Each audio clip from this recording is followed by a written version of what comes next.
Assalamualaikum warahmatullahi wabarakatuh.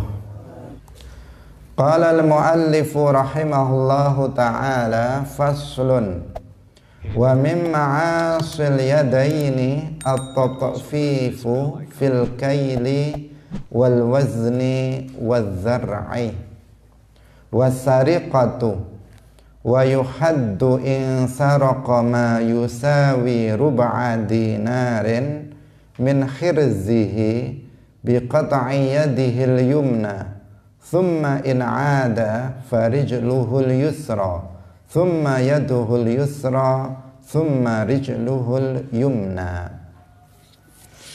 Wa mimma asil yadaini lan iku setengah sangking pira-pira dosa tangan loro at-tatfifu utawi curang fil kaili ing dalem takeran wal wazni lan ing dalem timbangan wa zar'i lan ing dalem ukuran zira hasta wasariqatu lan nyolong wa yuhaddu lan den hukum had sapa sarik in saraka lamun nyolong sapa wong utawa asarik ma ing barang yusawi kang madani apa ma ruba'a dinarin ing 1/4 dinar min khirzihi saking panggonan nyimpene ma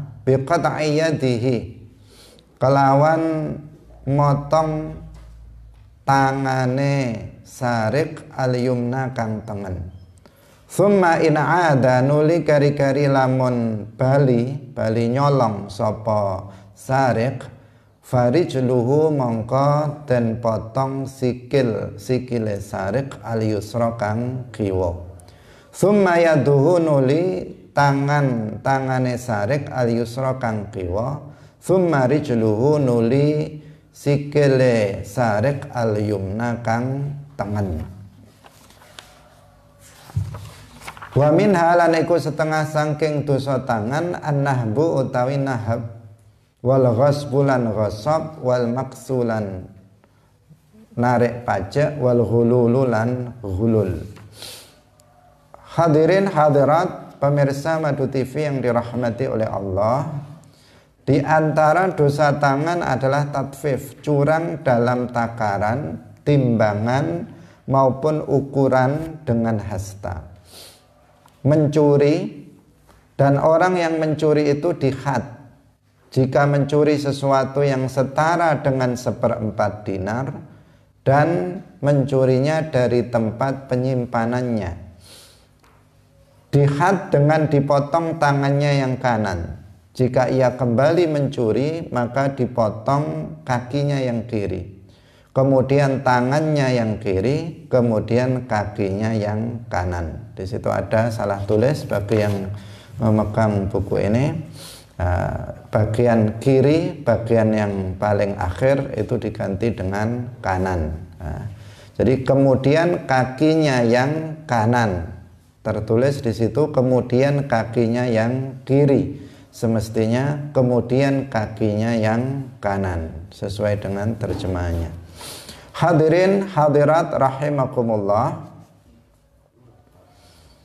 dosa tangan itu lumayan juga banyak. Nanti contoh-contoh yang disebutkan oleh mu'allif dalam kitab ini.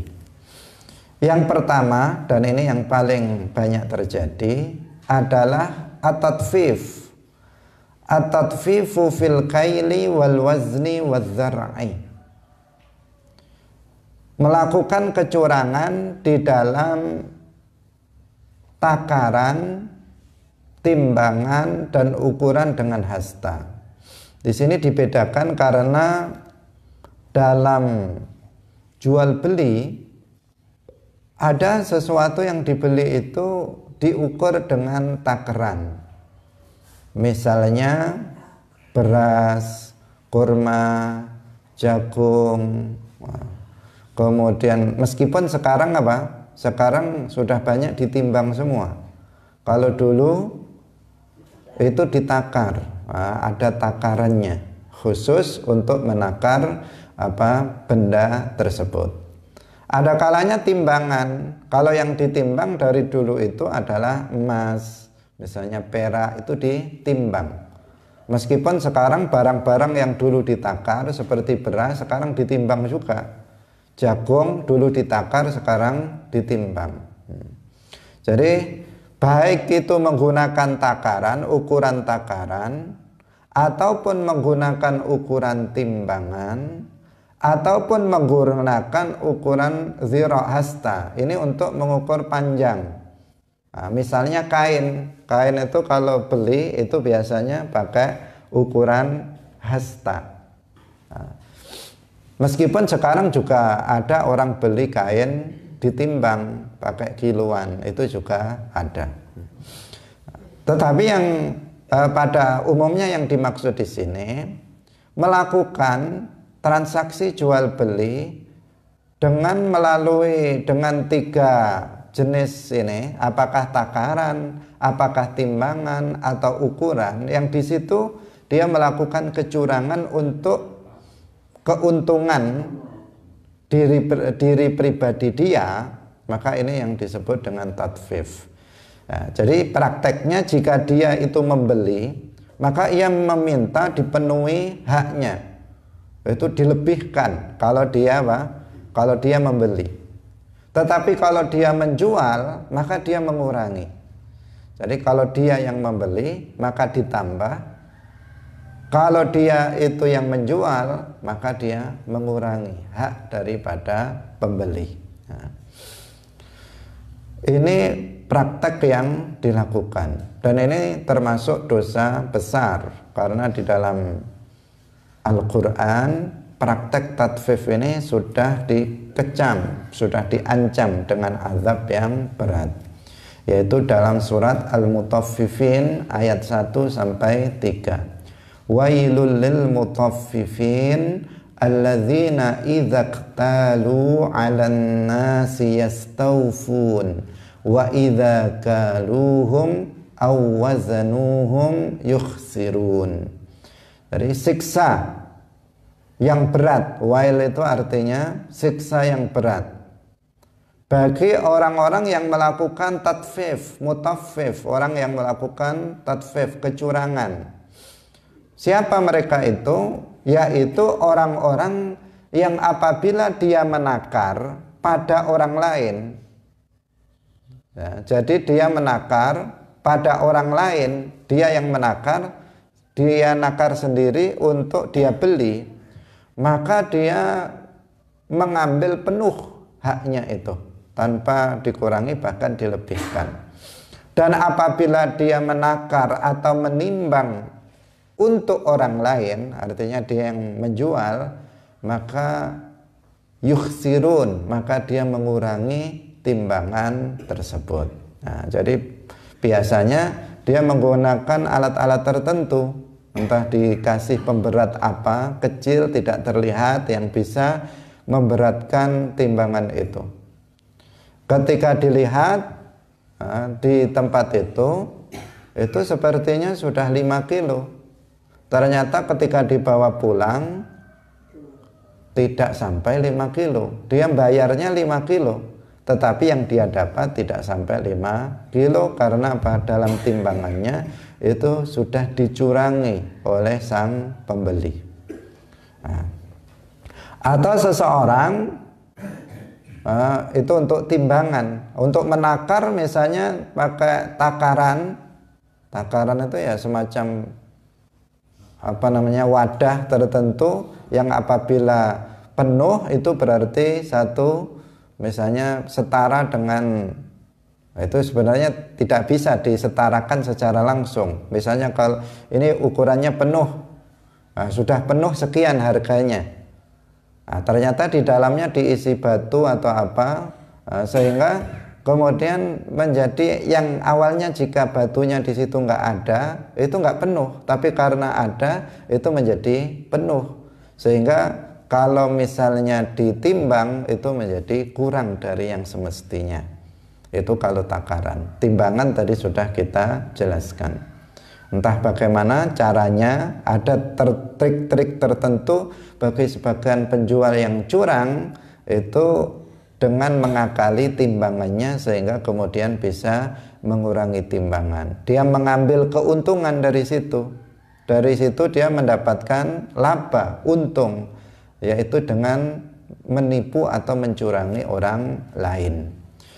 Kalau ukuran hasta itu biasanya kalau dia menjual untuk orang lain, maka misalnya beli kain, maka kainnya itu ditarik. Jadi dia tarik kuat, sehingga seakan-akan dia sudah 1 meter. Padahal ketika dilepas, kebalikannya ya, kalau ditarik itu seperti 1 meter. Ketika dilepas sebenarnya tidak sampai 1 meter. Akhirnya kan dia diuntungkan dari ukuran itu. Nah, ini namanya apa? Namanya melakukan tadfif. Tapi kalau dia membeli untuk dirinya, jadi dia ngukur sendiri, maka apa? Dilonggarkan. Jadi dilonggarkan, tidak dipaskan tetapi dibuat longgar, sehingga ini bilang ini sudah 1 meter, padahal lebih dari 1 meter kalau agak ditarik sedikit. Ini namanya juga tadfif, melakukan kecurangan dalam ukuran ukuran zara. Nah, atau ada ukuran lain namanya ukuran al-ad, ya, hitungan. Hitungan itu misalnya telur itu kan dihitung, misalnya 10 buah atau buah-buahan tertentu. Ada yang pakai hitungan, ada yang pakai timbangan. Nah, sekarang serba ditimbang zaman sekarang ini. Padahal semestinya tidak semuanya itu bisa ditimbang dengan pakai ukuran timbangan. Misalnya menjual ayam, nah, itu nggak bisa ditimbang. Kalau menjual ayam hidup itu tidak bisa pakai timbangan ukurannya, karena kalau ditimbang nanti ada sesuatu yang tidak bermanfaat itu ikut ketimbang, ikut terbeli, misalnya kotorannya, bulunya dan sebagainya itu ikut dihargai, padahal itu tidak bermanfaat. Jual beli sesuatu yang tidak bermanfaat itu tidak boleh, tidak sah. Nah, karena itu kalau jual beli ayam ya pakai hitungan ekor. Saya jual 1 ekor ayam saya ini dengan harga misalnya 100.000. Jadi bukan saya jual ayam dengan ukuran 1 kilo dengan harga sekian. Nah, tidak.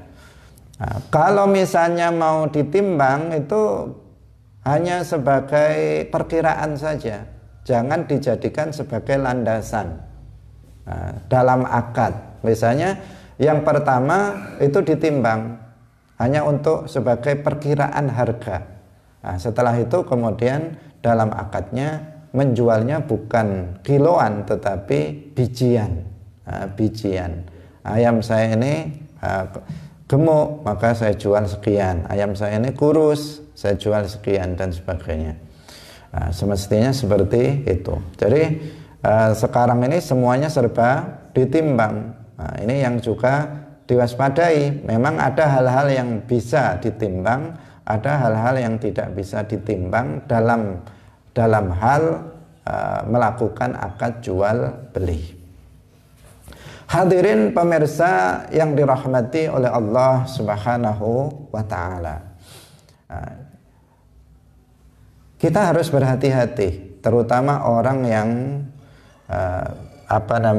berprofesi sebagai pedagang di pasar atau di toko. Jangan sampai melakukan tadfif, jangan sampai melakukan kecurangan dalam melakukan jual beli. Tidak mudah menjadi seorang jual beli atau seorang pedagang yang melakukan jual beli itu tidak mudah untuk bersikap jujur di dalam melakukan akad jual beli. Karena itu di dalam hadis ketika Rasulullah Shallallahu Alaihi Wasallam ditanya tentang syarrul biqa, tempat yang paling buruk itu apa wahai Rasulullah? Rasulullah menjawab bahwa tempat yang paling buruk itu adalah pasar. Jadi tempat yang paling buruk adalah pasar. Khairul biqa, tempat yang paling baik itu masjid. Karena jelas masjid digunakan untuk beribadah kepada Allah Subhanahu wa ta'ala. Sedangkan syarrul biqa, tempat yang paling buruk itu adalah pasar. Kenapa pasar itu menjadi tempat yang paling buruk? Karena di dalam pasar itu banyak orang bohong. Salah satunya secara zahir seperti itu. Yang jual bohong, yang beli juga bohong. Banyak yang melakukan pembohongan-pembohongan di dalam pasar. Tetapi bukan berarti nggak boleh kita masuk pasar. Ya boleh-boleh saja masuk pasar, tetapi jangan kemudian menjadi penjual yang pembohong atau menjadi pembeli yang pembohong. Dia harus bisa bersikap jujur. Pada masa Sayyidina Umar bin Al-Khattab radhiyallahu anhu, itu dibuat peraturan bahwa orang yang masuk pasar itu harus orang yang sudah paham tentang jual beli, mengikuti ketentuan hukum Islam. Sehingga beliau pernah berkata, la yaq'udu fi suqina man lam yatafaqqah. Nggak boleh duduk melakukan jual beli di pasar kita kecuali orang yang sudah belajar dulu. Kalau belum belajar ilmu agama tentang tata cara jual beli, dilarang masuk pasar untuk melakukan jual beli. Karena apa? Akan membahayakan orang lain, membahayakan dirinya dan membahayakan orang lain. Kalau sempat nanti akad jual belinya tidak sah, nah itu nanti yang harta yang dia dapatkan dari menjual atau yang dia dapatkan dari membeli tidak sah menjadi miliknya, sehingga ketika dimakan itu menjadi makanan yang haram, harta menjadi harta yang haram. Nah, sehingga di sini sangat berhati-hati. Nah, kalau sekarang orang yang di pasar itu banyak orang yang bodoh, nggak paham bagaimana cara menjual, bagaimana cara membeli. Nah, karena itu kita yang membeli kita harus berhati-hati dalam melakukan akad jual beli. Sehingga karena sulitnya dan sangat sedikitnya seorang pedagang yang jujur, sehingga Rasulullah Shallallahu Alaihi Wasallam dalam hadisnya beliau mengatakan at-tajirus saduqu yuhsyaru yaumal qiyamati ma'an nabiyyina was-siddiqina wasyuhada. Nah, luar biasa, luar biasa. Seorang pedagang yang jujur nanti pada hari kiamat itu akan dikumpulkan bersama para nabi. Ini kan sudah luar biasa. Orang yang modalnya dia menjadi seorang pedagang yang jujur, nanti pada hari kiamat dia akan dikumpulkan bersama para nabi, para siddiqin seperti Abu Bakar As-Siddiq dan para aulia yang siddiqin, wasyuhada dan orang-orang yang mati syahid. Artinya dia akan masuk surga. Dia dikumpulkan bersama orang-orang termulia ini. Nah, itu menunjukkan apa? Itu menunjukkan bahwa menjadi seorang pedagang yang jujur itu adalah sesuatu yang berat. Kalau seseorang itu tidak bisa mengalahkan hawa nafsunya, maka dia tidak akan bisa menjadi seorang pedagang yang jujur. Karena hawa nafsu seseorang itu kan inginnya apa? Inginnya cepat banyak untung. Jadi cepat dapat banyak untung. Itu keinginan hawa nafsu setiap orang. Termasuk hawa nafsunya pedagang itu kalau bisa nanti pulang dapat untung yang sebanyak-banyaknya. Nah, akhirnya apa? Akhirnya melakukan kecurangan-kecurangan karena dianggap kecurangan itu akan mempercepat mendatangkan keuntungan. Nah, padahal sebenarnya justru tidak. Nah, Justru tidak. Kenapa? Karena itu akan menghilangkan kepercayaan konsumen terhadap dirinya. Kalau kemudian orang tadi pulang, kemudian tahu, wah ternyata nipu, oh, nggak sampai 1 kilo, ternyata dalamnya banyak yang busuk dan seterusnya. Nah, kira-kira besok datang lagi apa enggak ke tempat dia? Enggak, pasti dia akan cari penjual yang lain. Dia cukup sekali itu saja, dia bilang kapok saya beli di sana. Nah, karena apa? Karena ternyata pedagangnya tidak jujur, curang.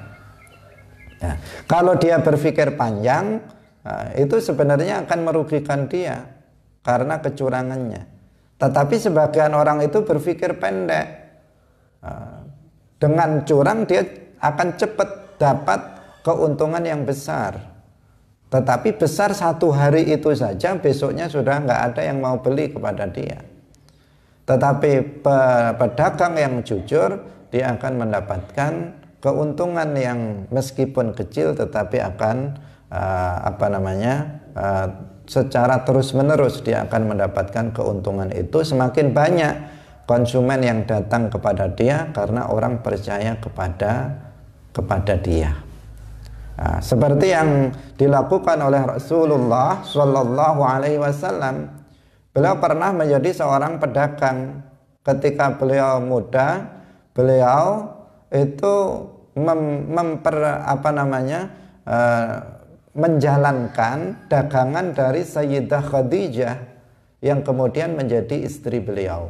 Nah, beliau menjalankan dagangan Khadijah dilakukan dengan penuh dengan kejujuran sehingga keuntungan itu bisa berlipat-lipat dari biasanya. Karena apa? Kejujuran dari Rasulullah Shallallahu Alaihi Wasallam. Nah, jadi berdagang ini juga salah satu pekerjaan profesi yang baik, karena Rasulullah saja juga pernah berdagang.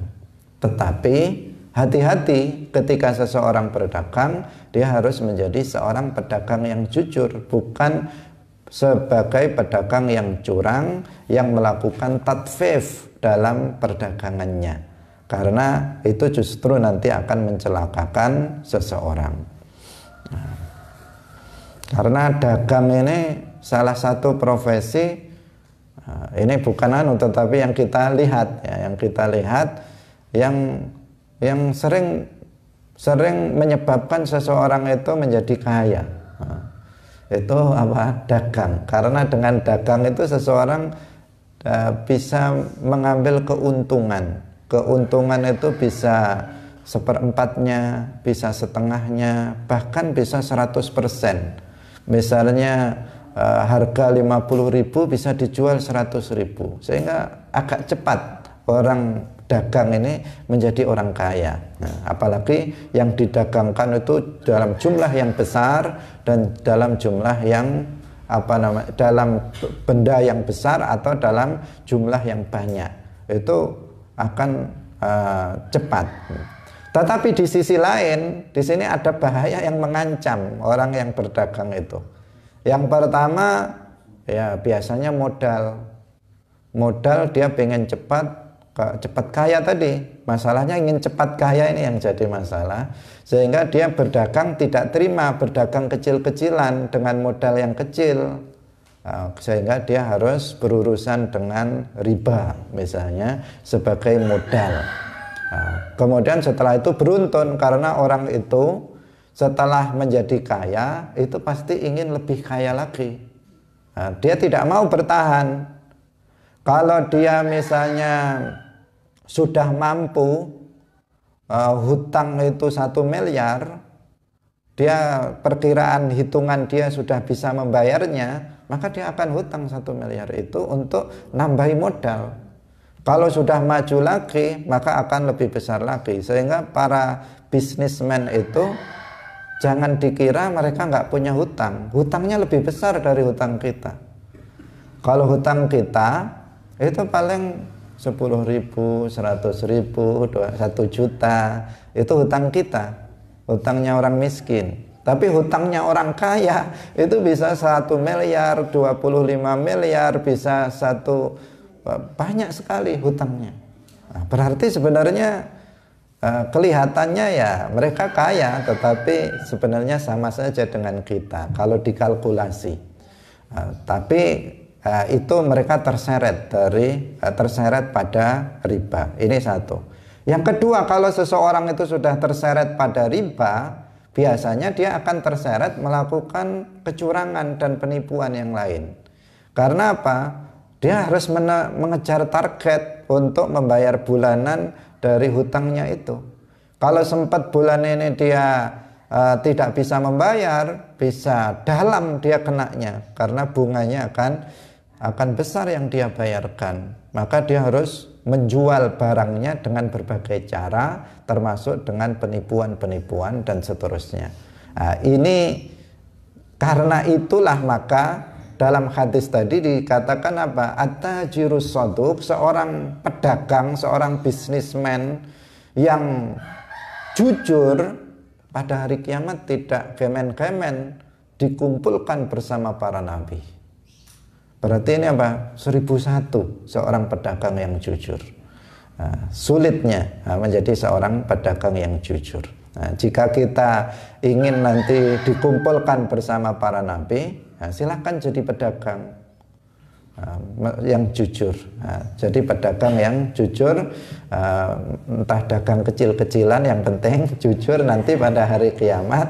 Di sini sebagaimana disebutkan dalam hadis akan dikumpulkan bersama para nabi, para syuhada, para siddiqin, sebuah derajat yang sangat tinggi indallahi ta'ala. Kaum muslimin yang dirahmati oleh Allah Subhanahu wa taala, intinya kita harus berhati-hati, semuanya harus didasari oleh ilmu, dan kita jangan harus mengetahui mana yang halal dan mana yang haram. Sebagian orang melakukan itu karena tidak tahu tentang masalah halal dan haram, akibat yang dia terima nanti ketika dia melakukan perbuatan tersebut. Wasariqatu, selanjutnya adalah mencuri. Nah, ini sudah kita jelaskan dalam maksiat perut. Sekarang kita ulang, karena sariqah ini perbuatannya dengan tangan. Seseorang mencuri itu dengan tangan sehingga tergolong sebagai dosa tangan. Kalau kemarin kita bicara mencuri, itu dosa perut, karena yang kita bicarakan adalah memakan hasil dari curian, itu haram. Meskipun dia nggak mencuri, yang mencuri bapaknya, dia cuma makan saja. Maka apa? Memakan makanan yang haram dari hasil curian itu haram. Nah, sekarang termasuk perbuatan atau dosa tangan adalah mencuri sendiri dengan tangannya. Ini juga hukumnya haram. Telah kita jelaskan sebelumnya bahwa mencuri itu artinya mengambil harta orang lain secara sembunyi-sembunyi. Jadi orangnya lagi tidur, dia kemudian masuk ke rumah ngambil sesuatu barang yang ada di rumah itu. Seseorang lagi keluar rumah, kemudian dia ngambil, dia masuk ke rumahnya dan mengambil barang-barangnya. Seseorang pokoknya secara sembunyi-sembunyi, tidak terang-terangan, itu yang disebut dengan mencuri. Tidak mengandalkan kekuatan. Kalau mengandalkan kekuatan atau kekuasaan secara terang-terangan, itu namanya ghasab. Itu terang-terangan dia ngambil karena dia jadi kepala desa, jadi bupati, jadi pejabat yang menguasai daerah itu, kemudian dia terang-terangan mengambil hak orang lain, harta orang lain, itu ghasab. Atau kalau dia itu terang-terangan tapi dengan mengandalkan lari yang cepat, itu namanya mencopet, namanya ikhtilas, dalam bahasa agamanya namanya ikhtilas. Di siang bolong ada orang lewat bawa bawa tas yang berisi uang, kemudian dia kemudian bawa sepeda motor, langsung ditarik, dibawa lari. Itu namanya ikhtilas dalam bahasa agamanya. Nah, ini juga haram. Yang ini juga haram, yang mencuri juga haram, tetapi namanya itu berbeda-beda. Ketika disebut mencuri adalah ketika seseorang itu mengambil harta orang lain secara terang-terangan. Secara sembunyi-sembunyi, itu kalau mencuri. Dia mengambil harta orang lain secara sembunyi-sembunyi, takut kalau diketahui oleh pemiliknya. Itulah yang disebut dengan mencuri. Nah, orang yang mencuri itu ada hukuman hadnya. Telah kita jelaskan juga sebelumnya bahwa had itu adalah hukuman yang telah ditentukan oleh syarak atas perbuatan dosa tertentu. Itu namanya hukuman had. Misalnya orang mencuri, dipotong tangannya. Ada orang berzina, maka dirajam. Itu namanya apa? Hukuman had. Nah, orang yang mencuri itu ada hadnya, tetapi tidak setiap orang mencuri dihad. Ada kriteria pencuri yang dihad, dipotong tangannya. Tidak karena seseorang mencuri rambutan tetangganya terus dipotong tangannya, enggak. Nah, kecuali kalau rambutannya satu kebun, misalnya 1 hektar dicuri semua. Ini kalau sekedar mencuri tombol pengen 1 atau 2 misalnya, tidak dipotong tangan. Bukan berarti nggak berdosa ya. Kalau dosa mencuri itu tetap berdosa. Tetapi kapan seorang pencuri itu dihad? Apabila memenuhi kriteria. Yang pertama, harta yang dicuri itu mencapai 1/4 dinar dari emas murni. 1/4 dinar dari emas murni. Ini secara pasnya, kalau ukuran kita itu kita tidak bisa, harus tanya ke toko emas dulu berapa emas itu harganya, emas murni itu berapa harganya. Kemudian 1/4 dari itu, jika mencapai ukuran itu, maka berarti di sini sudah dia dihad. Nah, kemudian yang kedua, harta itu diambil dari penyimpanannya yang layak untuk harta itu. Karena harta itu kan penyimpanannya nggak sama. Kalau mobil itu ya diletakkan di garasi, bukan di lemari. Di mana mau mobil ditaruh di lemari? Jadi di garasi. Kalau misalnya itu uang, ya ditaruh di dalam lemari, itu uang. Kalau emas ya ditaruh dalam kotak besi, kemudian ditaruh dalam lemari, itu kalau emas. Kalau misalnya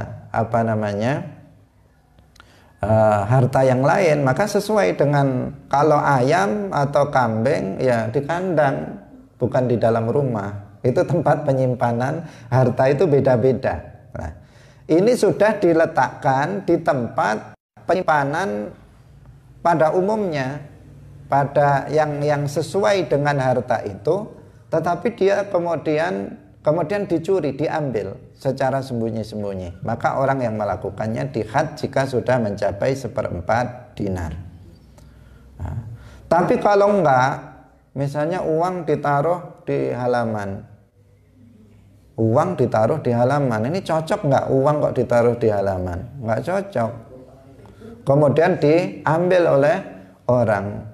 Nah, ini berarti apa?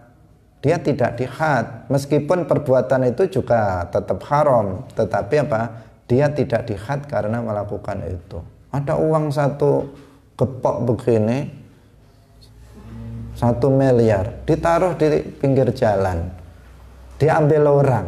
Nah, yang mengambilnya juga nggak boleh, ngambil itu nggak boleh. Tetapi apa? Tetapi dia tidak dipotong tangan karena mengambilnya. Kenapa? Orang ini yang sembrono. Masa uang segitu ditaruh di pinggir jalan? Seharusnya dia kalau mau bawa ditaruh di dalam tas, bahkan kalau perlu dikawal polisi. Ini enggak. Nah, ini malah diletakkan di pinggir jalan. Nah, jadi ini juga menjadi kriteria. Nah, dia sudah sepeda motor bagus, malah diletakkan di pinggir jalan malam-malam, kuncinya ditinggal di situ lagi. Nah, ini kuncinya sudah ditaruh, berarti dipersilahkan siapa saja memakainya. Nah, ini nggak sesuai. Jadi kita pun tidak boleh sembrono. Nanti kalau ada yang mencurinya, ini nanti itu ya kita juga ikut ada andil kesalahan di situ. Nah, kalau harus kita sesuaikan. Makanya orang semakin kaya itu rumahnya semakin tertutup. Itu tanda-tanda itu. Kalau sudah temboknya tinggi, itu mesti banyak hartanya di dalam. Akhirnya pencuri pun mencoba untuk karena apa? Karena itu pasti banyak harta di dalamnya. Sudah temboknya tinggi, ada belingnya lagi di atasnya. Wah, itu semakin penasaran ada apa di dalam rumah itu. Tapi semakin sedikit harta bendanya, itu biasanya semakin terbuka rumahnya. Nah, semakin terbuka, pagarnya nggak ada, sering terbuka, malam pun kadang terbuka. Wah, ini pencuri pun nggak mau masuk, paling nggak ada apa-apanya. Itu ukuran apa? Ukuran secara normal. Nah, sehingga orang semakin miskin, semakin aman. Nah, semakin aman, semakin tentram hidupnya. Semakin banyak hartanya, semakin tidak aman. Itulah bedanya antara ilmu dan harta. Sebagaimana dikatakan oleh Sayyidina Ali bin Abi Thalib radhiyallahu anhu, al-ilmu khairun minal mal. Ilmu itu lebih baik daripada harta. Nah, apa bedanya? Al-ilmu yahrusuka wal mal anta tahrusuhu. Bedanya kok bisa ilmu itu lebih baik daripada harta, itu apa bedanya? Karena al ilmu itu yahrusuka, ilmu itu menjaga kamu. Kalau harta, kamu yang menjaganya, kan sudah beda. Nah, jadi kalau ilmu itu menjaga kamu, kemana saja kamu berada, ilmu itu akan menjaga kita. Kita mau melakukan dosa, ilmu memberi nasihat, jangan kamu lakukan, nanti kamu begini, nggak jadi melakukannya. Seseorang akan melakukan sesuatu yang membahayakan kepada orang lain atau dirinya, ilmunya menasihati, jangan. Orang itu mau meninggalkan kewajiban, dinasihati oleh ilmu.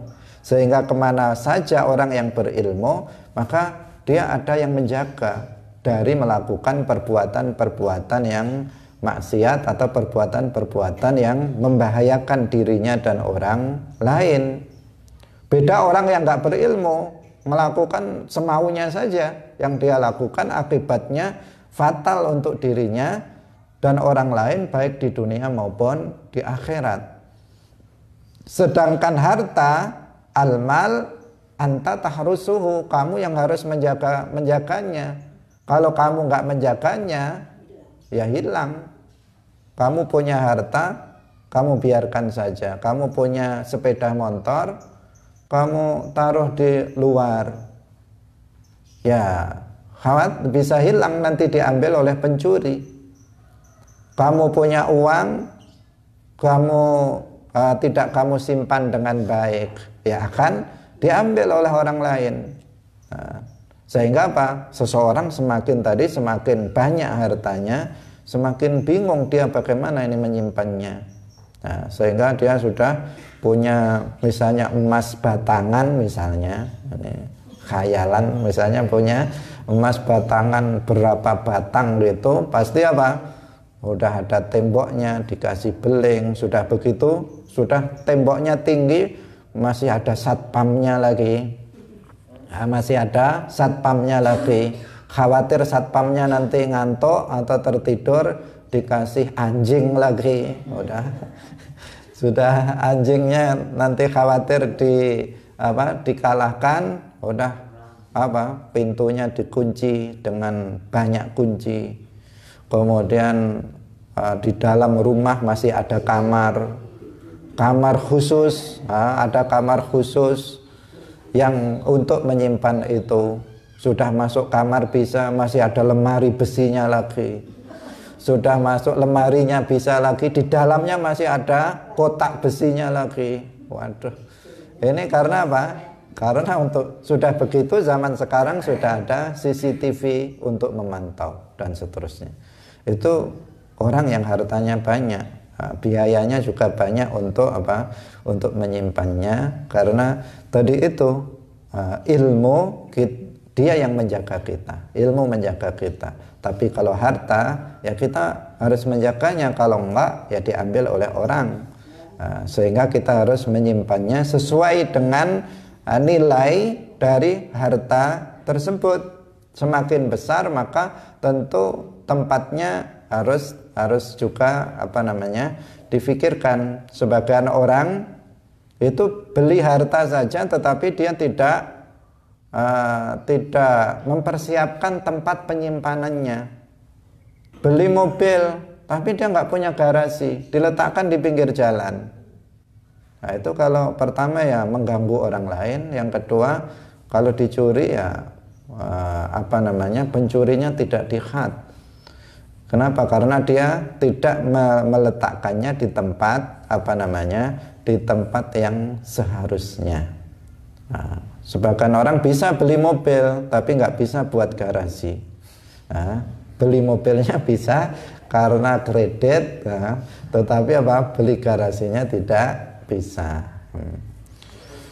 Jadi semuanya mestinya seseorang itu mempertimbangkan segala halnya agar ini sebagai ya tadi itu, karena harta itu memang harus dijaga oleh pemiliknya. Kalau tidak kemudian diambil oleh orang lain, dicuri, maka pencurinya tidak dikhat kalau dia sembrono dalam meletakkannya. Kaum muslimin hadirin pemirsa Madu TV yang dirahmati oleh Allah Subhanahu wa ta'ala. Lah hadnya itu bagaimana? Hadnya itu bagi pencuri itu dipotong tangannya. Dipotong tangannya itu tidak semua tangan, sampai pergelangan tangan saja. Jadi sampai sini. Dipotong sampai di sini, tidak seluruh tangan. Sebagian orang memahaminya tangan itu maksudnya ya sampai sini, enggak. Tangan itu yang dimaksud adalah pergelangan tangan, tidak seluruh tangan. Jadi dipotong, yang pertama mencuri pertama dipotong tangan kanannya sampai pergelangan tangan. Itu ada tata caranya, Jadi setelah dipotong biar darah tidak mengalir, itu ada tata cara tertentu agar darahnya segera berhenti, sehingga nanti tidak membahayakan dirinya. Kalau darahnya mengalir nanti bisa mati. Sehingga ada tata caranya sehingga bisa segera berhenti darahnya. Nah, itu kalau mencuri pertama. Kalau dia masih mencuri lagi, maka dipotong kaki kirinya. Jadi bersilang ya, kanan kemudian kaki. Karena meskipun yang melakukan tangan, tapi kakinya juga ikut berjalan juga. Jadi di sini silang kaki kirinya juga delamaannya saja sampai ke kedua mata kaki, itu yang dipotong. Nah, setelah itu kok masih nekat juga, masih mencuri, sudah tangannya nggak ada, kakinya nggak ada, masih nyuri lagi, pakai tangan yang kiri, maka dipotong tangan kirinya. Nah, sehingga dia nggak punya tangan keduanya, masih nekat nyuri lagi, entah pakai mulut atau gimana nyurinya atau pakai tangan misalnya, maka dipotong kaki kanannya. Yang keempat, potong kaki kanannya sampai kedua mata kaki. Kalau masih nyuri lagi, memang profesinya pencuri dia, pekerjaannya. Sehingga meskipun sudah nggak punya tangan dan kaki, dia masih mencuri, maka ditakzir. Nah, sudah kita jelaskan sebelumnya, takzir itu adalah hukuman sesuai kebijakan dari hakim, kebijakan dari imam. Nah, jadi kebijakannya orang seperti ini nggak jera kalau tidak dipenjara. Orang seperti ini nggak jera kalau tidak dicambuk 100 kali misalnya. Maka dilakukan sebagai apa, efek jerah dari orang tersebut. Setelah apa namanya dihad, ternyata hadnya juga tidak mempan, maka dilakukan ta'zir. Hadirin hadirat pemirsa yang dirahmati oleh Allah Subhanahu wa taala. Semoga Allah Subhanahu wa taala melindungi kita dari perbuatan mencuri ini. Termasuk di sini apa? Yang sekarang modelnya adalah apa? Korupsi. Secara sembunyi-sembunyi dia apa namanya mencuri harta milik negara, harta milik rakyat. Itu dicuri oleh dia. Dari pencuri-pencuri berdasi. Jadi dia mencurinya itu mudah, tidak seperti mencurinya pencuri ayam. Kalau pencuri ayam sudah sedikit, susah payah lagi, kena dihajar massa. Itu pencuri ayam. Tapi kalau pencuri kelas kakap ini, cukup dia mempermainkan tanda tangan saja, sudah harta sudah pindah dalam kepemilikan dia. Harta negara bisa masuk dalam kantong dia hanya dengan tanda tangan, atau dengan ngakali apa, huruf nol aja, tambah 1 kurangi 1, itu sudah dia sudah bisa. Kalau misalnya 1 miliar kemudian nolnya dikurangi 1, menjadi berapa itu? Kan sudah banyak yang dia dapatkan, keuntungan yang dia dapat. Jadi itu pencuri kelas kakap mudah sekali mencurinya, tetapi ketahuan hanya di penjara saja beberapa tahun kemudian keluar. Nah, itu hukum, bukan hukum Islam. Kalau hukum Islam maka itu akan adil, akan sangat adil. Seperti ini tadi yang sudah kita jelaskan. Hadirin hadirat pemirsa Madu TV yang dirahmati oleh Allah Subhanahu wa taala.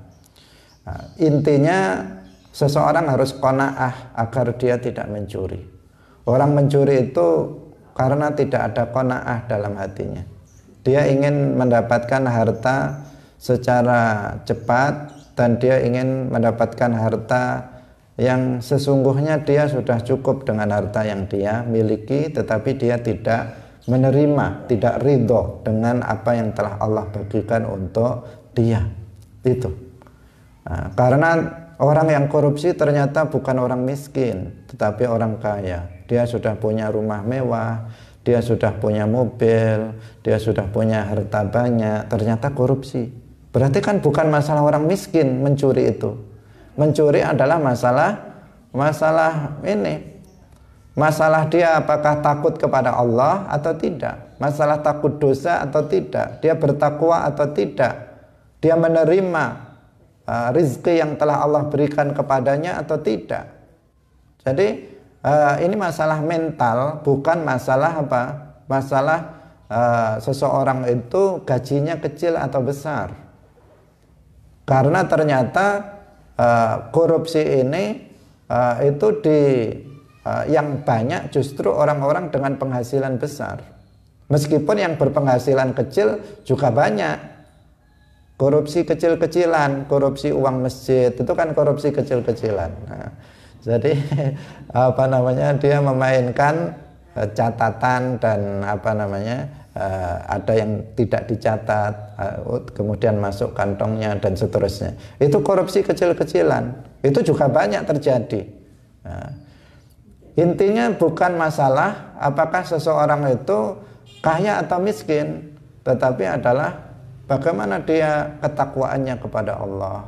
Takut enggak dia melakukan dosa. Ini. Kemudian itu juga didorong oleh ada enggak qanaah dalam hatinya terhadap rezeki yang telah Allah berikan kepadanya. Ada sebagian orang sudah miskin, sangat miskin, tetapi juga enggak mencuri. Padahal dia makannya saja sudah nggak layak, kadang makan kadang tidak, tapi nggak mencuri. Tapi ada orang yang makannya sudah setiap hari, perutnya sudah besar karena banyak makan, tetapi apa? Dia mencuri juga. Nah, ini Ini untuk menunjukkan kepada kita permasalahannya itu bukan permasalahan permasalahan kaya atau miskin, gajinya besar atau gajinya kecil, tetapi bagaimana menghadirkan rasa qanaah di dalam hati pada setiap kita. Maka untuk memberantas korupsi itu agama yang mesti berada di yang terdepan. Pembelajaran agama, moral, akhlak, halal, haram, ini yang harus diutamakan. Karena seberapapun hukuman yang diterapkan atau gaji yang diberikan, oh ini korupsi karena gajinya kecil, kita naikkan saja biar nggak korupsi. Tetap korupsi kalau mentalnya itu mental yang rusak, yang tidak ada qanaah di dalam hatinya. Karena itu pembangunan negara ini tidak bisa terpisahkan dari pembangunan agama dari manusia-manusianya itu. Nah, itu yang semestinya juga harus didukung penuh untuk dilakukan secara masif, secara terus-menerus, secara luas agar pembinaan mental, pendidikan mental masyarakat itu bisa tercapai, bisa dilakukan. Hadirin pemirsa yang dirahmati oleh Allah Subhanahu wa taala, waktu telah habis. Insya Allah besok kita akan tetap lanjutkan, kita masih dalam dosa-dosa tangan dan jumlahnya lumayan banyak dosa-dosa tangan ini. Semoga Allah Subhanahu wa taala memberikan taufik kembali besok kita untuk bisa hadir dalam majelis Ilmuddin. Barakallahu fikum wallahul muwaffiq ila aqwamit thariq. Wassalamualaikum warahmatullahi wabarakatuh.